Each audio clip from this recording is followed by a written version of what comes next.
On dit les salafistes aussi, mais bon, Alors, c'est plus compliqué. c'est apparu à la mort du prophète, en fait, le prophète Mohammed, donc, qui est mort en 632. Très très vite, il y a eu des factions, comme après chaque grand personnage, il y a très très vite des rivalités qui éclatent au grand jour. Sunna, en fait, c'est les tenants de la tradition. C'est ceux qui croient au message du prophète, au Coran et au hadith. En fait, c'est les paroles qui ont été rapportées du prophète, qui ont été rapportées par ses compagnons, mais qui suivent une chaîne logique qu'on appelle en arabe al-musnad. C'est vraiment une étude très particulière. Et ce qu'on appelle la Shia, c'est ceux qui pensaient qu'après le prophète, normalement, le califat aurait dû revenir à Ali, qui était à la fois le cousin et le gendre du prophète. Donc, j'ai pas envie d'entrer dans des détails parce que, bon, c'est pas pour prêter le flanc à la critique, mais les sunnites, donc, c'est ceux qui voulaient suivre la tradition, croire au Coran et au hadith, et qui disaient non, le califat ne doit pas revenir forcément dans la maison, ce qu'on appelle la maison M majuscule, c'est-à-dire la famille du prophète. Et la Shia, c'est ceux qui voulaient que le califat revienne à Ali. Mais cette lutte, cette guerre fratricide au sein du monde musulman, les Américains, ils n'ont pas besoin voilà, ils laissent les sunnites chiites se battre entre eux, c'est comme autrefois les catholiques, les protestants. Souvent, historiquement, les luttes entre les membres d'une même communauté religieuse, d'un même peuple, sont beaucoup plus nombreuses que les guerres interreligieuses. Si tu regardes l'histoire, il y a beaucoup plus de conflits entre protestants et catholiques, ou de conflits entre sunnites et chiites, que de conflits ayant mis aux prises chrétiens et musulmans. Par exemple, tu regardes en Europe, quand les Turcs ottomans au XVIIe siècle commençaient vraiment à réavancer, ils ont refait leur siège de Vienne en 1683. Que fait Louis XIV, le roi très chrétien, en 1682 la menace turque est vraiment à son paroxysme, il prend Strasbourg. Donc il laisse le Saint-Empire se démerder avec les Turcs, pendant qu'ils se démerdent avec les Turcs, leur frontière française était déjà quasiment sous influence française, mais Louis XIV, il en pouvait pour prendre Strasbourg. C'est de la réelle politique, c'est pour les intérêts de la France qu'ils se battaient. C'est chaque pays défend ses intérêts, c'est comme ça. Mais voilà, pareil pour les sunnites, les chiites, au moment des croisades par exemple, quand les croisés prennent Jérusalem en 1099, au début les musulmans, ils n'ont pas du tout mesuré l'ampleur de l'événement, ils se battaient entre eux. Donc voilà, il y a beaucoup plus de guerres interreligieuses que de guerres entre deux religions. Donc là, les Américains, voilà, le boulot il est fait en Irak, les sunnites se battent entre eux, en Syrie aussi, voilà. Et pour ce qui est salafiste, je crois, le gars qui a... salafiste, oui, parce que les salafistes... En fait, salaf en arabe, ça veut dire les prédécesseurs. En fait, le salafisme, c'est cette volonté, en fait, qui veut revenir à l'islam des prédécesseurs pour enlever toutes les superstitions qui auraient pu s'agréger au cours du temps. Des superstitions qui disent chez toutes les religions et les civilisations. La voyance, ceux qui ont recours à des voyantes, des esprits, de choses de ce genre. Donc le salafisme, c'est quelque chose de positif en soi. Parce que maintenant, dans les médias, quand on dit salafiste, là je sais que je vais faire peut-être hurler, mais non, le mot salaf, c'est les prédécesseurs en arabe. Donc revenir à l'esprit de l'islam des premiers temps, où est le mal là-dedans. Mais qu'est-ce qui en est fait pour les gens qui se prétendent salafistes? Cette doctrine est née surtout, ce courant, c'est le courant wahhabite qui vient de Mohammed ibn Abdul Wahhab en Arabie Saoudite. On voit ce qu'ils en font, c'est quoi le résultat? C'est une lecture totalement dévoyée de l'islam, soumise de manière la plus servile qui soit à l'Occident, aux États-Unis. Ouais, parce que c'est donc ça. si c'est ça le résultat, voyons en soi, la volonté au début de ceux qui se prétendent salafistes, elle n'est pas blâmable en soi. Mais quand on voit ce que certains font, l'Arabie Saoudite qui se croit être le dépositaire de la pureté islamique, est-ce qu'ils ont une fois se battre contre l'Amérique, contre le colonialisme européen? Non. Et, lors de la guerre du Golfe en 91, la guerre criminelle, 62 pays contre 1 en 91, je sais pas si on se représente, c'est la plus gigantesque coalition jamais réunie dans l'histoire. 62 pays contre 1. Et l'Irak a tenu 2 mois. Quand même respect, quoi, je veux dire, c'est pas évident. L'Arabie Saoudite avait fourni le 2e plus gros contingent militaire. Pour des gens qui se prétendent salafistes, revenir à la pureté des aïeux, fournir le 2e plus gros contingent dans une coalition contre un autre pays musulman. Bravo. Voilà, je sais pas si j'ai répondu à la question. Je pense après, j'invite les gens, encore une fois, parce qu'on peut pas on n'a pas le temps, on peut pas trop parler des sujets, je suppose, je sais pas. Mais voilà, que les gens se renseignent par eux-mêmes, qu'ils lisent des livres. Parce que aussi un gros défaut de ce que je trouve actuellement, c'est, je l'ai eu aussi un moment, c'est très bien Internet pour se réinformer, pour faire circuler l'information, mais on ne peut pas apprendre tout qu'avec Wikipédia, qu'avec Google, qu'avec YouTube, c'est très bien, mais on devient très vite consommateur et passif. Rien ne vaut la lecture. Rien ne vaut la lecture.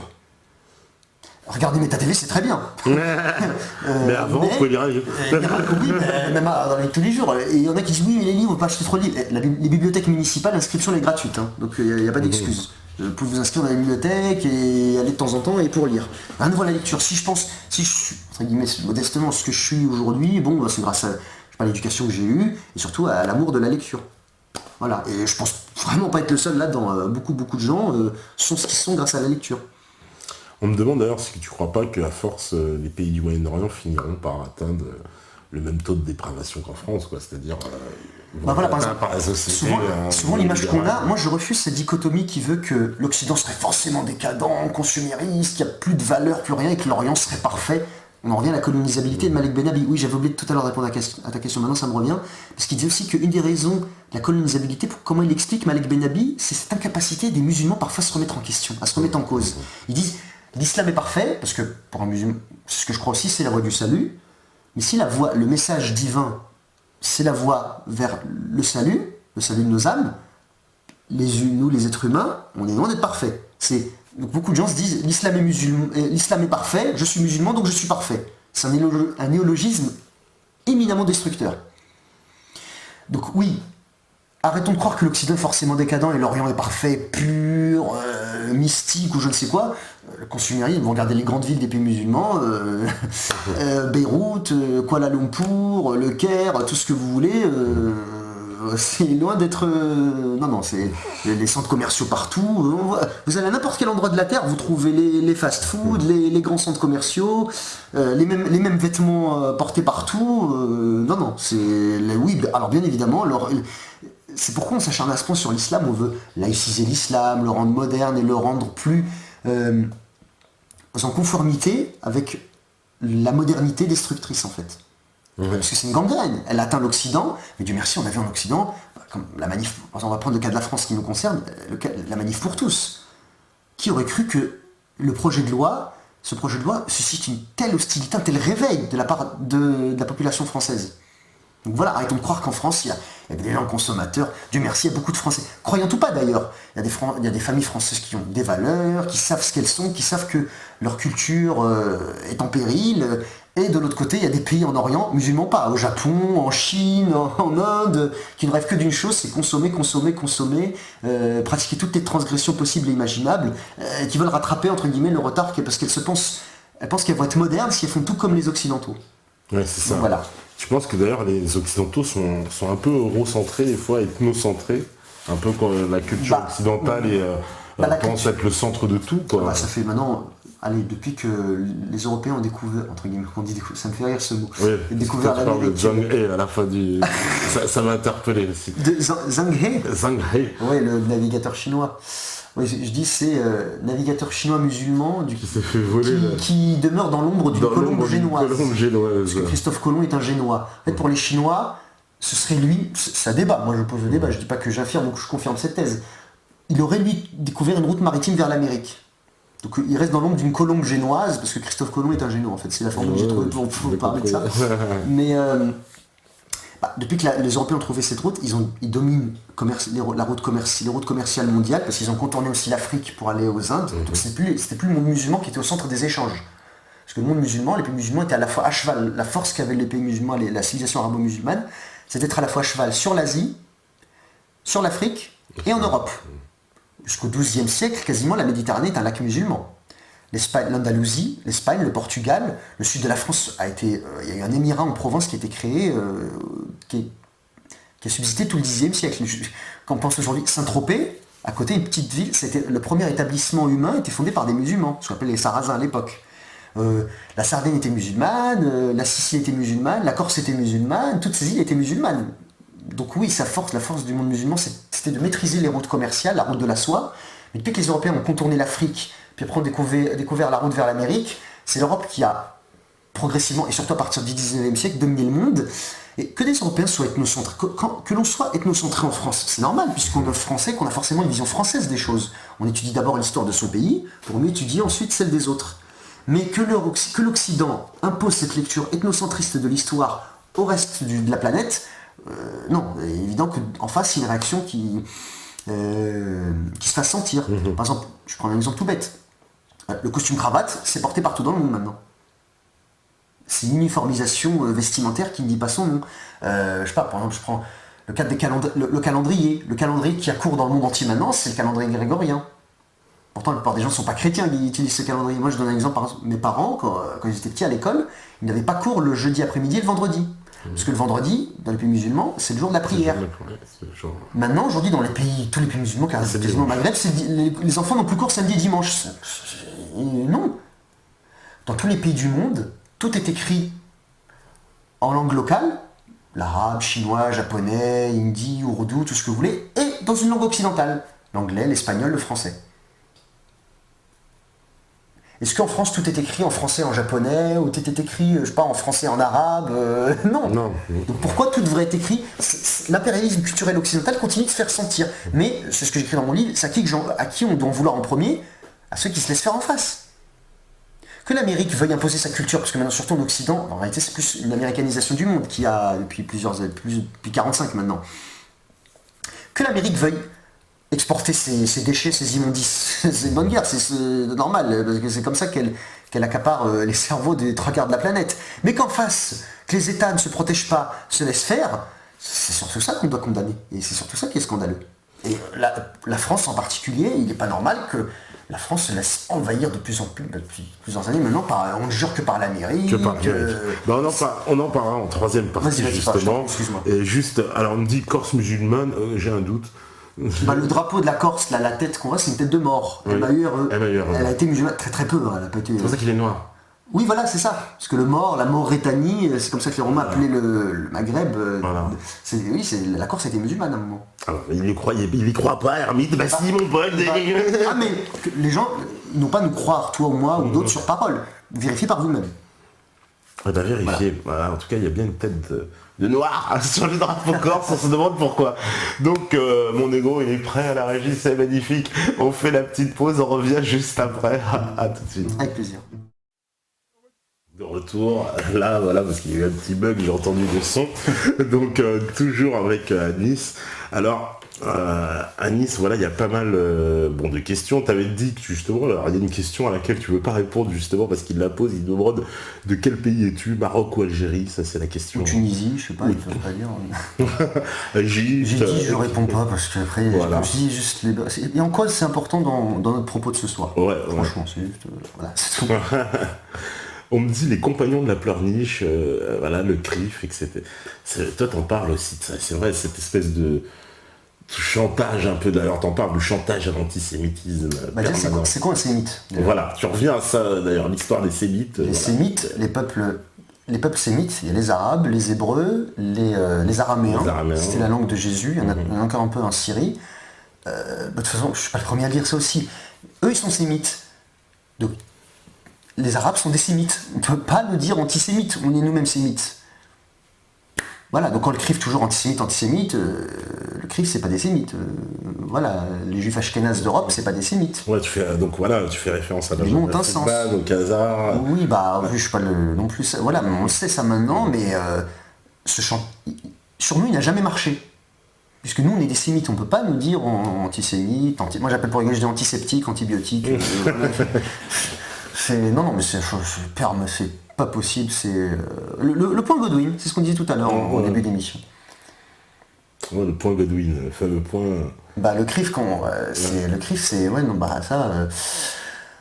faut le dîner du CRIF, voilà, Sarkozy qui prétendait lutter contre le communautarisme au moment de la campagne de 2007, il avait fait sa campagne là-dessus, c'est le premier président de la République à être allé au dîner du CRIF.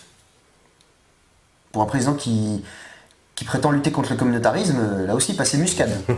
Voilà. Par contre, il y a des gens qui le... Par exemple, Éric Zemmour, là, parce qu'on va un peu, ménager la chèvre et le chou, et voilà, et pas vous dire, c'est pas personnel que j'ai contre lui.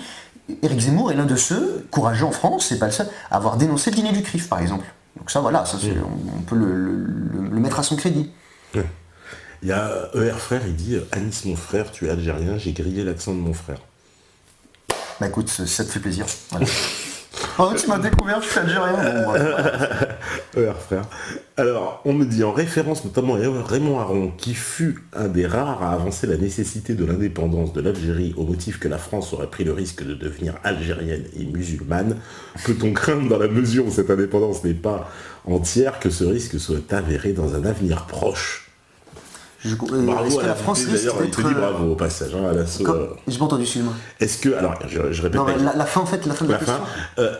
est-ce que peut-on craindre dans la mesure où cette dite indépendance n'est pas entière que ce risque se soit avéré dans un avenir proche? Je lis pas dans le mar de café, mais bon, si on peut étudier des tendances sur le long terme, il y avait un des membres du FLN, Larbi Ben Midi, qui est mort torturé, disparu, notamment exécuté par le général Paul Osarès, qui est mort récemment et qui a reconnu à la fin, il a craché le morceau à toute fin de sa vie, il dit oui, c'est nous qui l'avons buté. Il disait aux Français, quand on le torturait, il disait vous, à l'époque, faut se remettre dans le contexte, c'est un contexte guerrier, et c'est pour leur faire un pied de nez. Genre en gros, vous me torturez, mais voilà, avec mon nez là, comme ça. Il leur disait, vous voulez la France de Dunkerque à Tamanrasset, parce que les Français, c'est ça qu'ils se disaient, la mythologie coloniale, c'est de Dunkerque, tout au nord de la France, à Tamanrasset, c'est la ville algérienne plus au sud, à la frontière avec le Mali. Ouais. Moi, je vous prédis l'Algérie de Tamanrasset à Dunkerque. Donc il leur avait dit ça, en gros, c'était son pied de nez à lui. Est-ce qu'on crée un risque encore une fois, moi je suis pas pour l'immigration ouverte à tout va, de manière éternelle pour tout le monde. Le mieux c'est que chaque peuple arrive à se développer chez lui. En premier nos parents, même nous on est enfants d'immigrés, mais si nos parents avaient pu rester chez eux, si c'était à refaire, je pense pas que beaucoup l'auraient refait. Quand ils ont vu le prix à payer, notamment pour leur progéniture. Oui, tu soulignes une contradiction. Alors, attends, que j'avais noté. Mais pour revenir à pour l'immigration, les musulmans ils sont en France. Ils sont pas venus par la force des armes. Ah oui, voilà. On les a fait venir. C'est juste ça que je tiens juste à... Je cautionne pas l'état de fait, je dis pas que c'est génial, c'est super, c'est la société multiculturelle, c'est France 90, Black Blanc Beurre. C'est bien que c'est totalement faux, que c'est une fumisterie. Mais je pense pas qu'il y a un risque. La situation est quand même tendue. Il faut faire le constat et le diagnostic. Mais maintenant, qu'est-ce qu'on fait ? Moi, j'en connais beaucoup qui disent Iran, la France, blablabla, mais très peu, beaucoup de gens sont des grandes gueules, ils fantasment, ils mythifient un peu le pays d'origine, mais très peu y retournent. Donc si des gens se sentent mal ici, qu'ils essaient d'être objectifs et de remédier à leur sort, et d'avoir une vie meilleure pour eux, quoi, parce que s'ils sont dans la névrose et de la dépression comme ça, et qui nuisent aux autres Français d'origine immigrée, c'est eux qui en pâtissent, et les autres, et la France, on va dire en général, et leur pays d'origine aussi. Parce que ça profite. Le fait qu'il y ait une telle immigration de masse, ça montre l'échec et des pays d'origine qui, après leur indépendance, pensaient qu'ils allaient couper le cordon définitivement avec la France. On a vu que c'est pas le cas.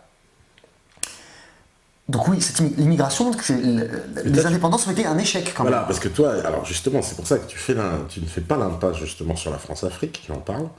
Et aussi, alors ça, j'ai noté quelque chose, c'est sur le passage sur l'immigration. Même là, j'ai envie de te dire, peut-être bien que tu te démarques d'Adrien, peut-être à ce moment-là, c'est justement quand tu parles, toi tu n'es pas d'accord avec le concept de colonisation à l'envers. Non, c'est pas tout à fait pareil. Alors, explique la colonisation, on voit bien qu'il y a plein de quartiers dans des grandes villes françaises. Beaucoup de gens disent, mais moi j'ai de la famille quand ils viennent de mon pays d'origine. Quand ils viennent, moi j'en ai, ils sont allés, des fois quand je les amenais dans Paris, je leur faisais visiter, eux, j'ai notamment une fois un membre de ma famille, il venait voir Amélie Poulain, et je l'ai amené à Montmartre, et il a vu Maghreb, Afrique noire, quoi. Tu sais, les vendeurs à la sauvette et tout. Donc il faut dire ce qui est, oui. Je comprends qu'il puisse utiliser ce terme. Il peut choquer ou pas, je l'entends. Là où je suis pas d'accord, colonisation à l'envers, juste c'est parce que c'est juste dans le processus, l'origine. On n'est pas venu par la force des armes. Et les Français d'origine, ils n'empêchent pas les autres Français d'avoir accès à leur culture. On leur met pas des bâtons dans les roues pour qu'ils se puissent le statut. Voilà, dans la colonisation, il y avait aussi voilà, dans la colonisation, dans les médias, tu sais, souvent, il y a l'antiracisme, toujours, on dit qu'on lutte contre le racisme, blablabla. Et c'est vrai que un peu la souffrance que ressentent certains Français blancs en banlieue, il faut être honnête, on se doit d'être épris de justice. Il y a des Français qui, dès qu'ils le peuvent, ils quittent ces quartiers. Même les Français d'origine maghrébine ou africaine, quand ils s'élèvent socialement, dès qu'ils le peuvent, la première chose qu'ils font, ils quittent ces quartiers. Pas un enfant, je sais pas, d'immigré malien, d'une fratrie de 7 enfants qui fait des études de médecine, qui habite à La Courneuve. Le premier truc qu'il fait, c'est il se démerde pour amener sa famille ailleurs et lui pour aller vivre ailleurs aussi.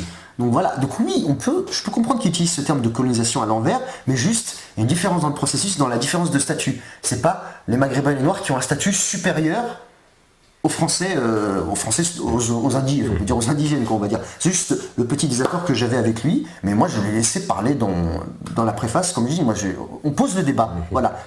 Lui pense que il voit que la France est dans une situation de contre-colonisation. On peut pas lui dire que, on peut pas lui apporter la contradiction en disant que non, c'est pas vrai, que c'est faux, que tout va bien, que l'immigration c'est une chance. On sait que c'est une chance surtout pour le grand patronat. Mais c'est juste là où le petit bémol que j'ai avec lui, c'est que c'est pas nous qui interdisons aux Français d'avoir accès à leur culture, et c'est pas nous qui avons un statut supérieur aux Français. Et quand on parle toujours de l'antiracisme dans les médias, quand on dit souvent oui, quand un Français blanc se fait tuer en banlieue, on n'en parle pas, mais quand un Français d'origine maghrébine ou africaine est victime de, je sais pas, d'un meurtre ou d'une rixe ou tout ce qu'on veut, bon, les rixes ça fait partie, mais alors toujours des bandes, des règlements de compte, tout ce qu'on veut entre des, je sais pas, dans la sortie d'un bar ou d'une discothèque. Quand des Français d'origine maghrébine ou africaine meurent, ou quand il y a des bavures policières, les policiers sont très rarement condamnés. On va instrumentaliser l'affaire dans les médias pour toujours faire augmenter l'idée que les Français sont tous d'ignobles racistes, d'ignobles fachos, qui ont la gâchette facile, mais justice n'est pas rendue. Donc ça fait toujours augmenter les tensions, les ressentiments envers les Français indigènes, les Français de souche, et les Français d'origine maghrébine ou africaine. Parce que pour les Français de souche, ils disent on en a marre, attendez, on accueille plein de gens et on nous crache à la figure. Et les Français d'origine maghrébine africaine, ils disent attendez, il y a un flic qui tue comme ça et il y a pas de justice n'est pas rendue. Je vais prendre un fait divers, bon, ça remonte à longtemps, mais quand même, c'est assez révélateur. C'est en 83, c'est un adolescent d'origine algérienne qui avait 16 ans, j'ai oublié son nom.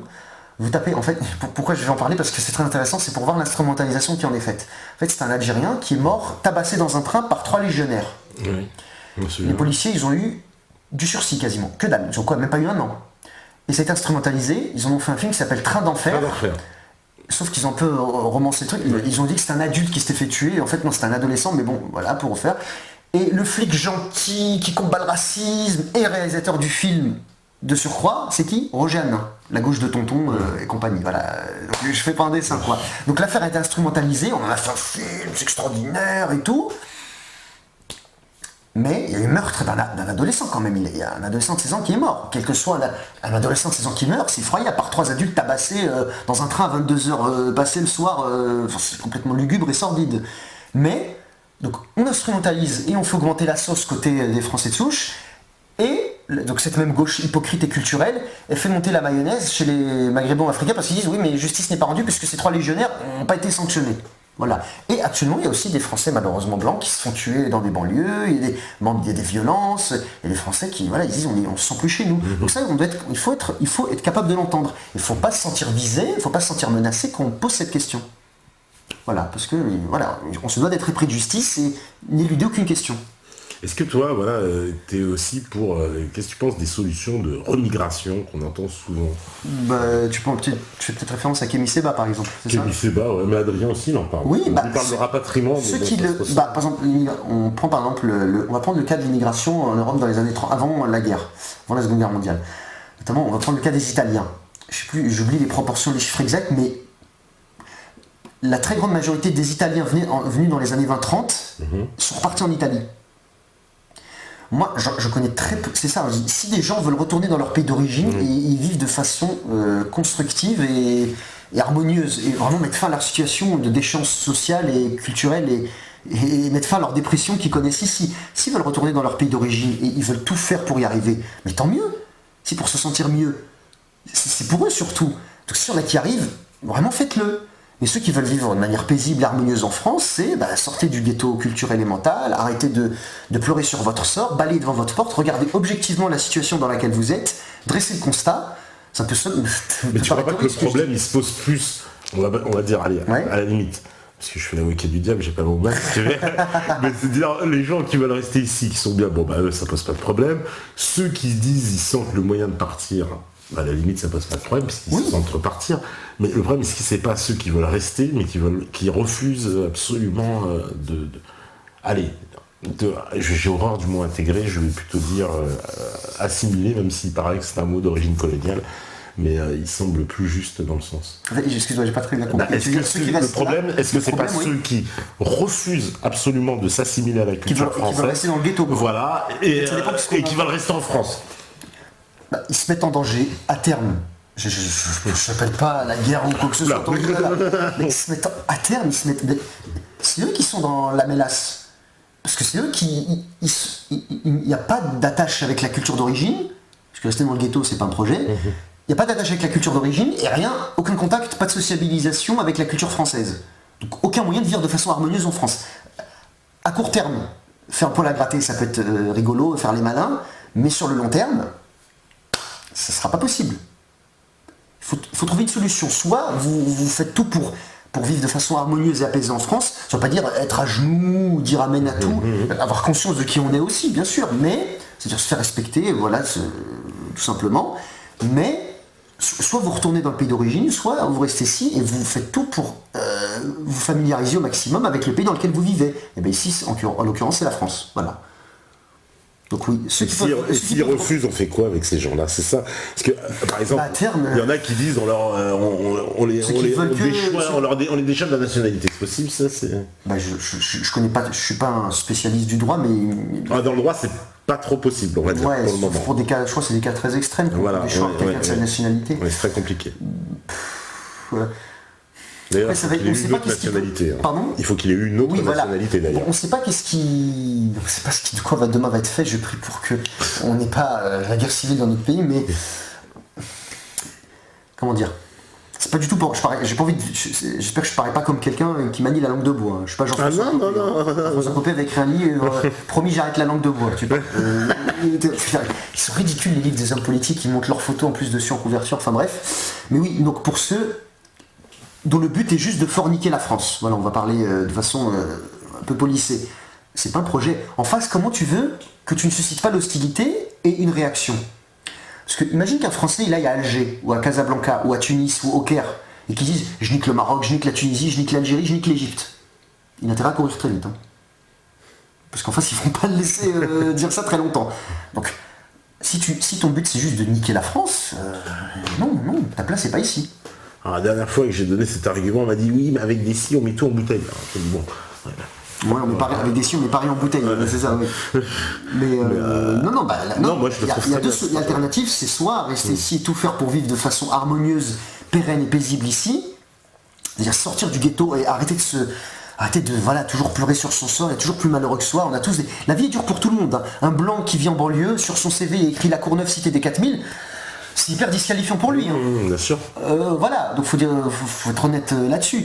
Mais arrêter toujours d'en rajouter, se prendre en main. Donc soit retourner dans le pays d'origine, soit tout faire pour vivre de façon pérenne et enraciné ici. Mais la situation actuelle, c'est sûr, elle ne peut pas durer. Mais voilà, donc, alors à l'assaut, tu vois, qui pose la question, parce que l'assaut, il est adepte de cette théorie de la remigration, et il dit, au vu de l'intérêt que tu as de l'air de porter à la tradition et à la culture qui sont dévoyées par l'américanisation ou l'uniformisation du monde, que penses-tu d'un trajet inverse pour les descendants d'immigrés vers le réenracinement dans leur culture d'origine ? Voilà, c'est ce que l'on vient de dire juste avant. Voilà. Donc ceux qui veulent, quoi, ceux qui veulent. Et qui se donnent les moyens, parce que beaucoup disent le bled, blablabla, j'en ai vu tellement des grandes gueules, jamais vu les actes en conformité avec les paroles. Très très peu. Je connais, allez, je peux en dire de mémoire, je dis pas de bêtises, je connais 3 personnes qui l'ont fait. Je connais 3 personnes personnellement. C'est-à-dire qui sont partis de France et qui étaient nés ici ? Ouais. En plus, d'accord. C'est tout à leur honneur. Vraiment, c'était. Au début, on dit oui, il y a des trucs qui manquent, blablabla, parce qu'on est habitué à des choses ici, mais ça a pris du temps. Et ben, ma foi, finalement, ils y sont arrivés. Et eux, ils ne peuvent que susciter le respect. Mais ceux qui veulent toujours, qui se toujours lamentent sur leur sort, qui veulent rien faire pour que ça change, que c'est toujours la faute des autres et qui en rajoutent. Comment pensent-ils y arriver après ? Comment pensent-ils se sortir de là ? Ils creusent leur propre trou là. Alors justement, on me demande si toi, tu fais une différence entre les Maghrébins et les Arabes. Entre les Berbères et les Arabes. D'abord, c'est pas Berbère le vrai nom. Le vrai nom, c'est Amazigh, le peuple. Donc c'est Amazigh, en français on dit Amazigh, c'est A-M-A-Z-I-G-H. Amazigh c'est au singulier, Imazirin c'est au pluriel. Historiquement, les Arabes ils viennent de la péninsule arabique. Après, quand ils ont répandu l'islam, au Maghreb, le premier peuple qui vivait, c'était les Imazirin. Mais après, il y a un brassage, même en Andalousie, en Espagne, les musulmans qui vivaient, c'était à la fois des Arabes et des Imazirin. Même ce qu'on appelle la bataille de Poitiers de Charles Martel, parce que très vite, les Arabes, à force, quand ils ont répandu l'islam, très vite, les territoires qu'ils ont soumis étaient très vastes. Très vite, l'élément arabe s'est noyé parmi les Perses, après les Turcs et les Berbères. Quand les Arabes traversent le détroit de Gibraltar en 710 une première fois, puis en 711 et conquièrent l'Espagne, l'essentiel des troupes déjà sont des Imaziren, donc des Berbères. Et quand dit Charles Martel arrête les Arabes à Poitiers, le général qui règne c'est un Omeyyade, parce que c'était la dynastie Omeyyade qui régnait à l'époque à Damas. Le général, donc Abdelrahman, est un Omeyyade. On connaît tous ce fameux tableau de Horace Vernet. On voit Charles Martel avec sa Francisque, sa hache, et on voit Abdelrahman qui a une flèche dans la cuisse et qui s'apprête à être tué. J'invite les gens à taper bataille de Poitiers sur Google 700. Vous verrez tableau et vous le verrez. L'essentiel des troupes à l'époque étaient des Imaziren. Des Imaziren, donc des Berbères, quoi, pour que ça parle plus aux gens. Mais oui, il y a une différence entre Arabes et Maziren, mais il y a eu un brassage de ces populations après. Et si des gens veulent diviser le Maghreb là-dessus, notamment c'est le discours colonial, c'est-à-dire oui, les Berbères, vous n'êtes pas des musulmans, ou je ne sais quoi. Non, les Maziren sont des musulmans. La révolte de 1871, j'en parle, des Algériens de Nouvelle-Calédonie dans le livre. Oui, tu en parles. C'est une des grandes révoltes qu'il y a eu dans l'Algérie coloniale en 1871. Ouais. C'est les Kabyles qui se sont soulevés à l'époque. Les Kabyles, voilà. Et 2000 d'entre eux ont été déportés en Nouvelle-Calédonie. Oui, voilà, c'est une histoire qu'on connaît très peu. Ça. Ouais, très peu. Donc oui, une chose très simple. Discours colonial, si flatter les Berbères pour diviser pour régner. En fait, ils ont fait ça en Algérie, ils l'ont tenté au Maroc. Au Maroc, on a reconnu la langue berbère dans la Constitution, c'est ça Je connais pas très bien, mais... c'est ce qu'il y a dans la nouvelle Constitution, il y a la langue berbère. Oui, je crois que c'est ça, oui, voilà. Non, mais qu'on reconnaît dans la Constitution, que les gens, permettre aux gens d'étudier au niveau local, régional ou autre la langue, qu'il y ait un folklore région par région, comme en France d'ailleurs, avec les régions, qu'il y ait un folklore breton, que les gens veulent étudier un peu, apprendre le breton, le basque, l'alsacien, c'est une chose. Mais s'en servir pour tomber dans le séparatisme, c'en est une autre. Parce que moi j'ai l'impression que c'est un peu l'épine qu'on plante dans le pied du Maghreb, bien évidemment. Mais via le nouvel ordre mondial, parce qu'on voit apparaître les drapeaux berbères, on nous explique qu'il y a une nation berbère, etc. Et puis les berbères, en fait, il y en a dans tout le Maghreb, donc c'est quoi Ils sont dans tout le Maghreb, c'est le peuple autochtone qui vit dans le Maghreb. Donc. Et donc, quand il y a eu le décret Crémieux en 1871 en Algérie, une chose toute simple, pourquoi ce décret, les Kabyles en Algérie n'en ont pas profité? Si la France aimait à ce point les Berbères, on voit bien que c'est divisé pour régner. Petite remarque, la plupart des chefs du FLN étaient Kabyles, les grands leaders du nationalisme algérien. Krim Belkacem, le colonel Amirouche, Hossein Aït Ahmed, je peux continuer la liste, elle est hyper longue, étaient tous Kabyles. Je pense qu'ils se retournent dans leur tombe s'ils verraient actuellement la situation en Algérie. Au Maroc, ils ont tenté de le faire en 1930.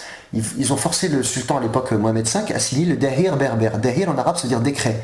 Ils l'ont forcé à signer un décret qui voulait que les Imaziren au Maroc ne relèvent plus des tribunaux musulmans, mais des tribunaux européens. Et ça a fait des émeutes dans tout le Maroc à l'époque. Ça a été effrayé, la répression était terrible, mais finalement le décret n'a jamais été appliqué, parce que les Français se sont dit « Oula, on va peut-être ménager, on est allé trop loin là ». On aurait voulu faire imploser le Maroc, on ne s'y serait pas pris autrement. D'accord. Donc voilà. Donc oui, les Maziren, il y a une langue tamazirt, mais culturellement c'est le Maghreb, il y a eu un brassage après, il y a eu un peuple qui s'est formé, une culture locale et qui s'enrichit, ils sont musulmans aussi. La plupart des Maziren, vous allez dans n'importe quel Maghreb, vous disent on est musulmans nous. Et certes on est dans la vie de tous les jours, nous, dans les régions qui parlent tamazirt, on parle tamazirt, mais on met un point d'honneur à s'exprimer en arabe. Parce que la langue du Coran c'est l'arabe, la langue dans laquelle les musulmans prient de la Mauritanie jusqu'à l'Indonésie, c'est en langue arabe. D'accord, mais le kabyle c'est quand même le reliquat d'une langue plus ancienne, quoi, qui était une langue autochtone. Hein.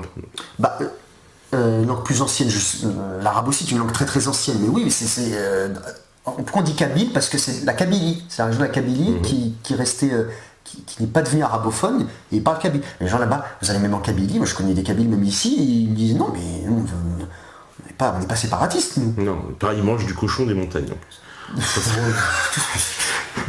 Entre Algériens il faut régler, hein, parce que moi j'avais dit le Kabyle, ils mangent du porc les Kabyles. Bon, les gens arrêtent avec le cochon. On m'a dit mange du porc les Kabyles. Non mais le cochon, il y en a ils ont un problème avec le cochon, faut pas déconner, c'est bon, tout de suite le truc, c'est typiquement maghrébin, les cochons.